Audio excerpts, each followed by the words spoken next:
आपण मागचे काही व्हिडिओ कॉन्स्टंटली एज्युकेशनबद्दल खूप बोलतोय. आपण सातत्याने education, exam, syllabus, personal education, general education याबद्दल खूप चर्चा करतोय. परंतु या सगळ्या विषयांवरती बोलण्याच्या आधी मला असं वाटतं की सगळ्यात महत्त्वाचा एक विषय यातून राहून जातोय. त्यामुळे एका महत्त्वाच्या विषयाला आज आपण सुरुवात करणार आहे. विद्यार्थी खरोखर इमोशनली स्टेबल आहेत का?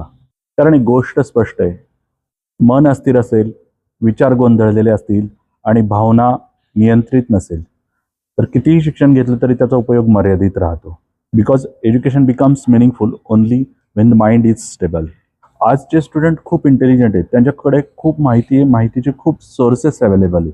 त्याचबरोबर प्रेशर, कंपॅरिझन, अनसर्टन्टी आणि इमोशनल डिस्टर्बन्सेस खूप जास्त वाढत चाललेले आहेत. Social media comparison, academic pressure, career confusion आणि पॅरेंट्स एक्सपेक्टेशन्स, असा कदाचित विद्यार्थी आज या इमोशनल डिस्टर्बन्सेसमध्ये अडकत चाललेला आहे. अधिक विद्यार्थी नॉलेज असतानाही डिस्टर्ब असल्यासारखे वाटत राहतात. आपण जे एज्युकेशन घेतो त्या एज्युकेशनचा यूज लाईफमध्ये होण्यासाठी किंवा ते एज्युकेशन लाईफमध्ये प्रॉपर इम्प्लिमेंट करता येण्यासाठी 3 गोष्टी महत्त्वाच्या आहेत. एक, स्टेबल माइंड. मन शांत आणि स्थिर असेल तर लर्निंग खूप इफेक्टिव्ह होतं.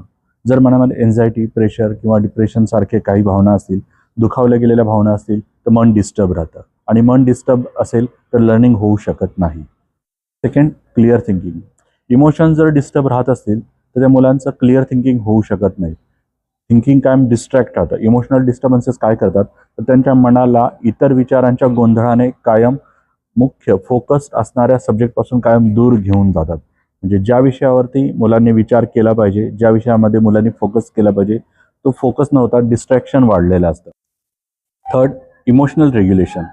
लाईफमध्ये चॅलेंजेस येणारच आहेत. फेल्युअर, क्रिटिसिझम, रिजेक्शन या सगळ्या गोष्टी असणार आहेत. या सगळ्यांना हँडल करण्याची क्षमता इमोशनल स्ट्रेंथमधून येते. एज्युकेशन इन्फॉर्मेशन देतं, एज्युकेशन नॉलेज देतं, परंतु इमोशनल मॅच्युरिटी ही लाईफमध्ये स्ट्रेंथ देते. जर भावनिक समायोजन नसेल, जर इमोशनल मॅनेजमेंट नसेल तर 3 प्रॉब्लेम्स येऊ शकतात. First, stress and anxiety. मुलांकडे नॉलेज असतं, त्यांचा अभ्यासही झालेला असतं, त्यांचं प्रिपरेशनही झालेलं असतं, परंतु स्ट्रेसमुळे किंवा एन्झायटीमुळे मुलं परफॉर्मन्स करताना घाबरतात. फिअर असते मनामध्ये, भीतीची भावना निर्माण होते आणि परफॉर्मन्स एन्झायटीमुळे मुलांना उत्तरं येत असूनही बरोबर परीक्षेच्या वेळेस त्यांना ते उत्तर आठवत नाहीत आणि कसे मांडावे याबद्दल त्यांचा गोंधळ उडू शकतो. Second, lack of confidence.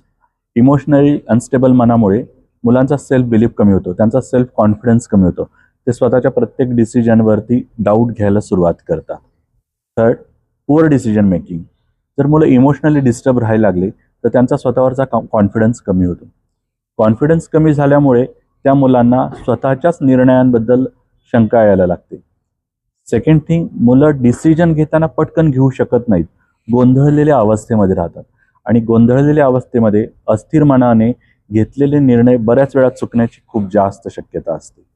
त्यामुळे आज पालकांची आणि शिक्षकांची, एज्युकेशन सिस्टीमची आणि पॅरेंट्सची ही भूमिका फक्त मुलांना एज्युकेशन देण्यापुरती, त्यांना नॉलेज देण्यापुरती मर्यादित राहिलेली नाही. आता आपल्याला मुलांना इमोशनली स्ट्रॉंग आणि स्टेबल बनवणं खूप गरजेचं झालेलं आहे. त्यामुळे मुलांना इमोशनल इंटेलिजन्स किंवा इमोशनल मॅनेजमेंट या गोष्टी समजणं खूप गरजेचं आहे.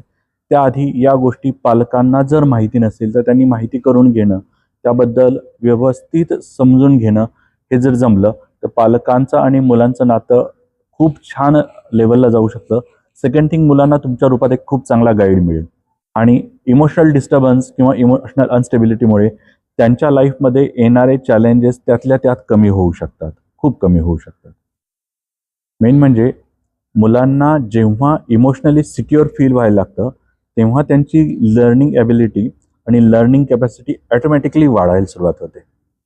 आजच्या काळात एज्युकेशन जेवढं महत्त्वाचं आहे तेवढंच महत्त्वाचं मुलांना इमोशनल मॅनेजमेंट शिकवणंही आहे. कारण स्टेबल माइंड, क्लिअर थिंकिंग आणि बॅलन्स्ड इमोशन्स असतील तर मुलांनी घेतलेलं शिक्षण त्यांना खऱ्या अर्थाने उपयोगी पडतं. Because education prepare us for exam but emotional strength prepare us for life. Thank you so much. आज जसं आपण एका महत्त्वाच्या आणि खूप इंटरेस्टिंग विषयावर चर्चा केली, त्याचप्रमाणे आपण पुढच्या व्हिडिओमध्ये सुद्धा अशाच एका महत्त्वाच्या विषयावर परत एकदा चर्चा करूया. Please share my video, subscribe my channel आणि बेल आयकॉनला क्लिक करायला विसरू नका. Thank you so much.